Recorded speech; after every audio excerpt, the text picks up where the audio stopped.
Mesdames, Messieurs, bonsoir. 20 minutes, c'est le temps que nous aurons à passer ensemble dans cette édition sur RTI2. Voici les principaux titres. Ce 14 février, l'amour sera à l'honneur, même pour les couples du troisième âge. Plus de 25 ans de vie commune et une flamme toujours intacte. Les détails dans le développement de ce journal. Et puis, 200 militaires américains vont être déployés au Nigeria pour former l'armée face aux menaces sécuritaires.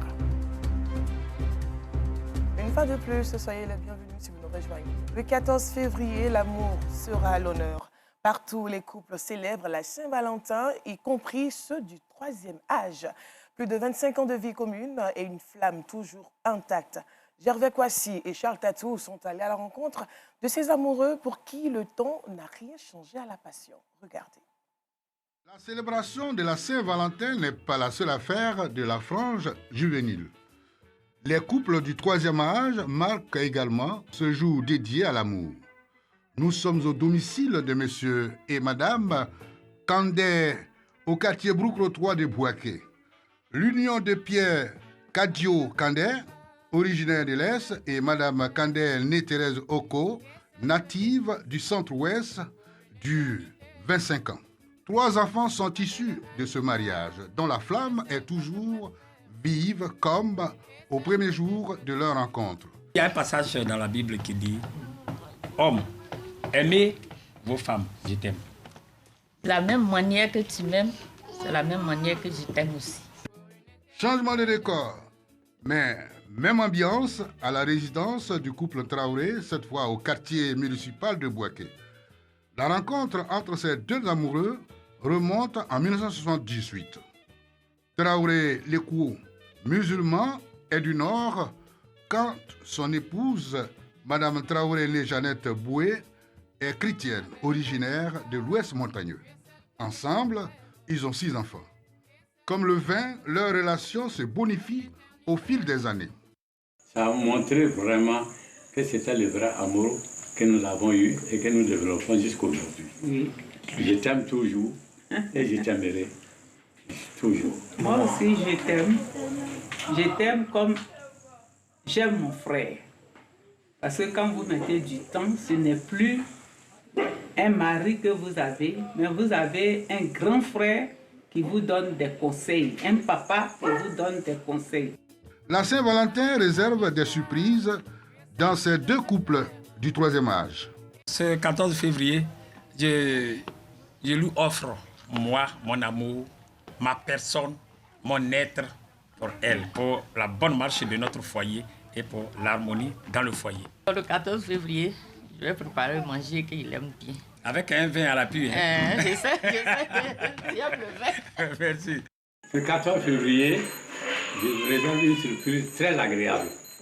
Et la plus grande surprise, c'est l'amour même et les prières que je ferai pour elle, pour sa longévité, la paix intérieure qu'elle doit avoir jusqu'à l'éternité. Et ça, c'est vraiment, ce sont ces bénédictions. La surprise matérielle, ça viendra, mais l'amour que j'ai pour elle, les bénédictions que j'ai pour elle, c'est ça le plus important. Pour le 14 février, ça ne se dit pas devant le monsieur que tu aimes. Ça se dit le jour J. Le jour J, lui-même, il va découvrir ce que je vais faire. Donc, c'est à lui de découvrir si je l'aime ou je ne l'aime pas. Des conseils sont prodigués aux jeunes couples en vue de consolider leur foyer. Il faut avoir de l'amour pour ton prochain. Il est écrit dans la Bible, aime ton prochain comme toi-même. À partir du moment où tu l'as attiré vers toi, que la personne est sur ta coupole, bon, il faut l'aimer et il faut lui devoir tous les soins possibles pour la mettre à l'aise. Le plus grand secret pour garder son homme, c'est le respect, l'attente, la soumission. Dans la vie, quand vous vivez avec une femme, il ne faut pas chercher à détecter ses défauts, mais il faut chercher à détecter ses qualités. À des filles d'aujourd'hui, on dit la nuit porte conseil. C'est au lit vous pouvez discuter de ce que vous avez comme problème. Pour pas les enfants même vont entendre. C'est entre vous. Il va s'expliquer. Et s'il s'explique, Tu acceptes ce qu'il te dit. Ne dis pas, non, il est en train de me flatter. Non, ça ne se passe pas comme ça. Le constat est tout net. La Saint-Valentin se conjugue aussi au troisième âge. Dans la commune de Cocody également, la Saint-Valentin rime avec santé. Une marche de 8 km est organisée pour sensibiliser aux reins, organes vitaux du corps. Intitulée Marche des reins, moteur de la vie et de l'amour, l'initiative vient du CNPTIR, du Centre hospitalier universitaire de Cocody. Les détails avec Clément Boko. À quelques jours de la Saint-Valentin, l'effervescence gagne le district d'Abidjan. Pendant que certains se projettent déjà vers les sites balnéaires et autres lieux parés aux couleurs du Festival de l'amour, d'autres préfèrent accorder leur pas à la solidarité. Ici, au Centre national de prévention et de traitement de l'insuffisance rénale du CHU de Cocody, l'on s'active pour peaufiner la marche dite des reins. Une initiative d'utilité publique pour sensibiliser sur l'organe moteur de la vie et de l'amour, c'est-à-dire le rein. La marche ou le sport de façon générale peut permettre de prévenir le diabète, par exemple. Ça peut permettre de prévenir le cancer, prévenir aussi l'hypertension artérielle. Donc j'exhorte la population vraiment à faire du sport et en parallèle à se faire dépister pour la tension, pour le diabète, également pour les maladies rénales. Au-delà des roses et des dîners aux chandelles, le véritable moteur de la vie reste notre santé. Cette année, le 14 février sera haut en couleur et en objectif. Des reins sains pour une vie d'amour garantie. Plus on fait du sport, plus on évite beaucoup de choses.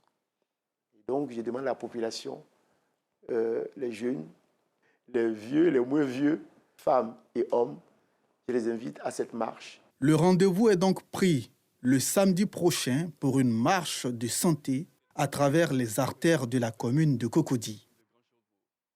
Parlons également de santé et élan de solidarité autour du don de sang dans la commune de Songon.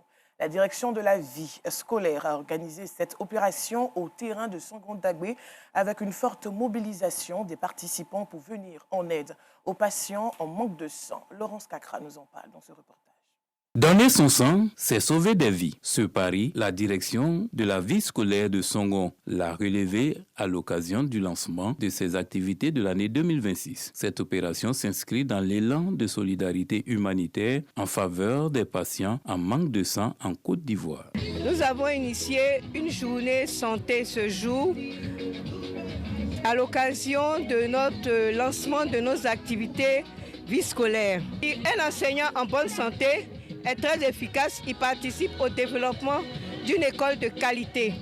D'où l'idée de faire des dons pour sauver les vies. Le secrétaire général de la DRENA ET d'Abidjan 3, les enseignants et les donneurs de sang adhèrent à l'initiative. Vraiment, l'initiative a été très belle. Je pense que si chacun est informé de ce dont il est malade, des pathologies qu'il porte, il peut au moins se soigner et ça évite les décès. Du côté du don du sang, je dirais que c'est quelque chose de génial parce qu'on a vu que des accidentés, des gens qui sont anémiés, manquent de sang. C'est vraiment un réel engouement. C'est le lieu de dire merci aux enseignants qui sont venus donner leur sang pour sauver des vies. Nous surtout, nous repartons très fiers. Je suis très heureuse ce matin de donner mon sang pour sauver des vies.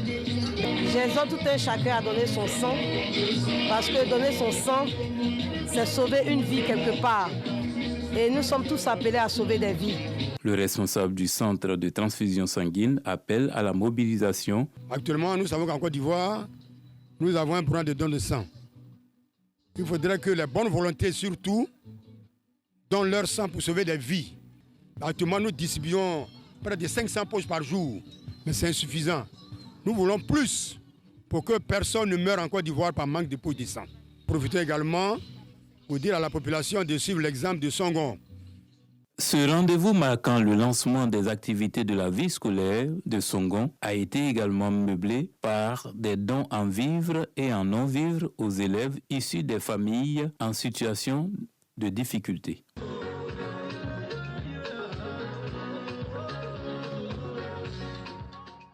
Un reportage plutôt commenté par notre reporter Théodore Zouzou. Retournons dans le centre du pays, à Boaké. Le conseil municipal en session ordinaire. Réunis à la salle des mariages de la mairie, les conseillers ont fait le point sur les projets de développement et l'amélioration du cadre de vie des habitants. Reportage à Boubacar Silla, Kader Sogodogo. 11 milliards de francs CFA, c'est le montant du budget primitif de la mairie de Boaké. 4 milliards 900 millions de francs CFA de cette manne financière serviront au fonctionnement quand 6 milliards de francs CFA sont réservés pour les investissements, notamment la construction et la réhabilitation de salles de classe, de centres de santé, le renforcement du réseau électrique, le reprofilage de routes. C'est ce qui ressort de la première session ordinaire du conseil municipal de Boaké au titre de l'année 2026. Présidé par Jean-François Vanier-Bitrazier, secrétaire général de préfecture de Boaké.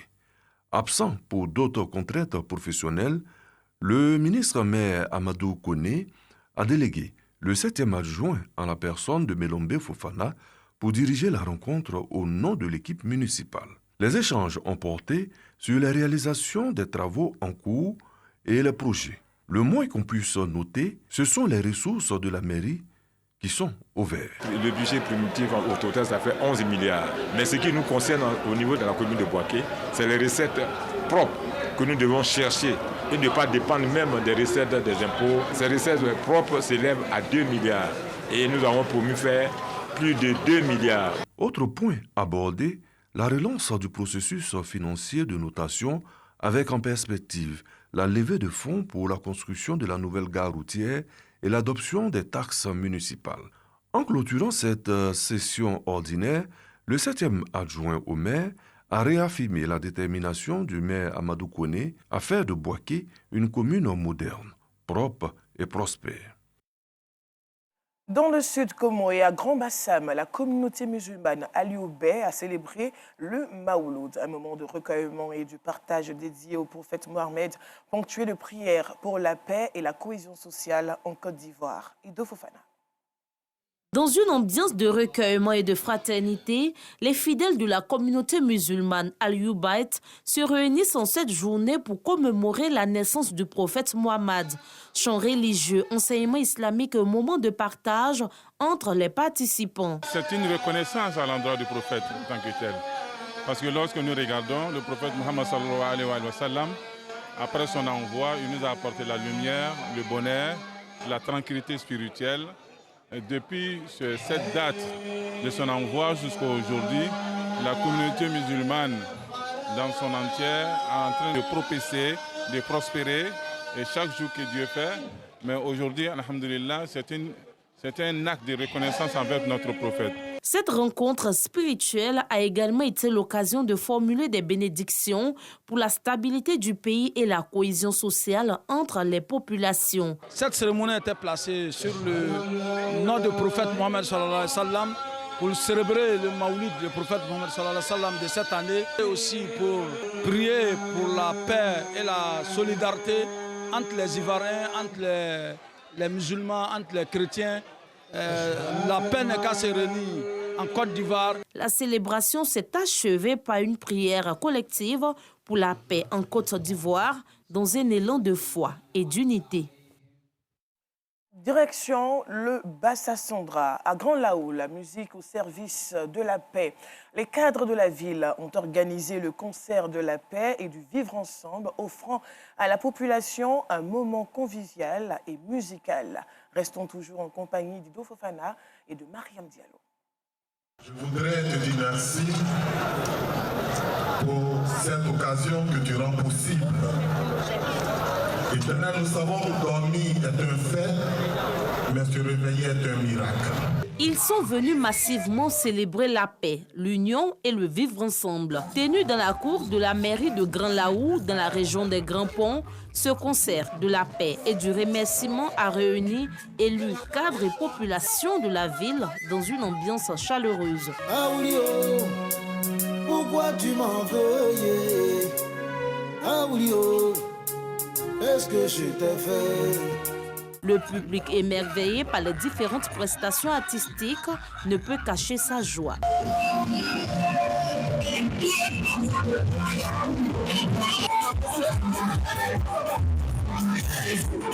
Plus qu'un simple spectacle, ce rassemblement est un message fort envoyé aux populations afin de maintenir un climat de paix dans le pays, gage de développement et d'une stabilité durable.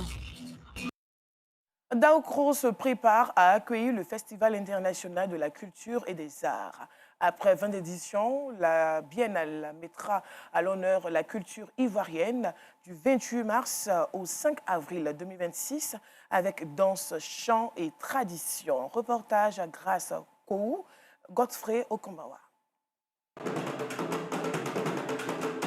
Danse traditionnelle, tourisme, foire commerciale et concours de beauté. Le Festival de la culture des arts de Daoukro s'impose au fil des années comme un rendez-vous culturel majeur au centre-est de la Côte d'Ivoire. Après 20 éditions à succès, le FICAD, Biennale des arts de la culture africaine, s'apprête à écrire sa 21e page. Nous célébrons la 21e édition du 28 mars au 5 avril prochain sur le thème art culture face à l'émergence de l'intelligence artificielle. Au cours de cette 21e édition, nous allons voir la promotion des costumes traditionnels à Caen, des Nakafians.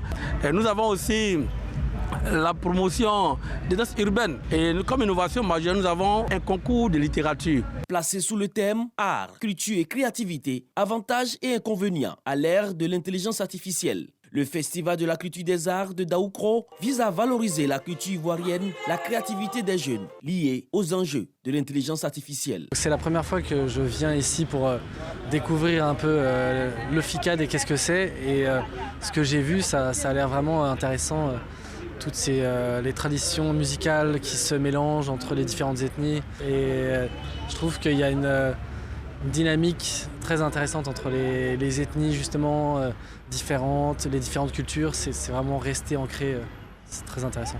C'est un brassage de culture et cette année nous allons montrer la culture Agni, surtout de potentialité dans notre région. Au service de la promotion de la culture, le festival s'est progressivement imposé comme une référence nationale et internationale.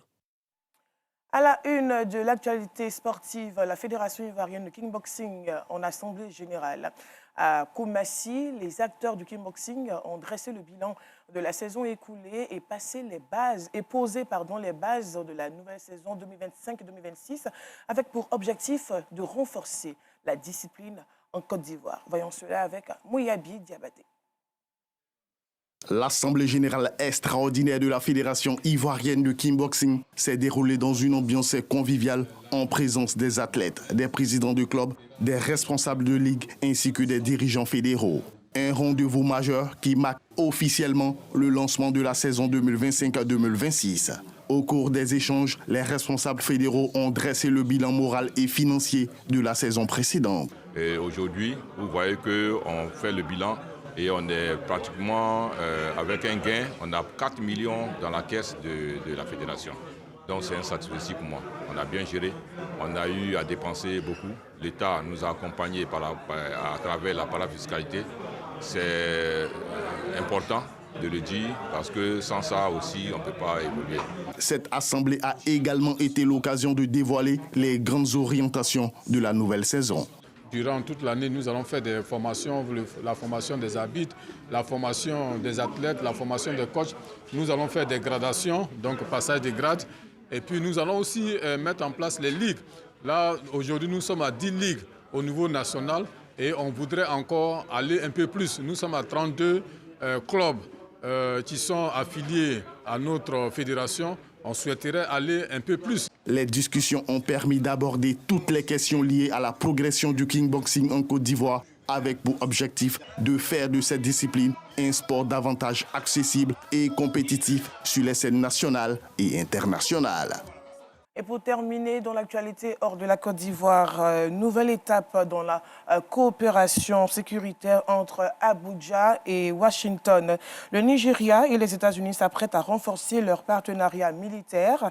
Dans les prochaines semaines, 200 instructeurs militaires américains seront déployés au Nigeria. Une annonce confirmée par des responsables des deux pays. Objectif, améliorer la coordination des opérations complexes, mêlant frappe aérienne et intervention au sol. Pour l'heure, l'accent est mis sur des solutions militaires nigérianes, une approche qui vise à soutenir les forces locales face à la menace terroriste persistante. À noter qu'une petite unité militaire américaine est déjà présente sur le terrain, chargée de poser les bases de cette coopération sécuritaire renforcée. Et voilà, c'est la fin de ce journal. Merci à vous de l'avoir suivi. J'ai pris un plaisir à vous le présenter. Je vous dis à demain. Bonne soirée sur RTI2.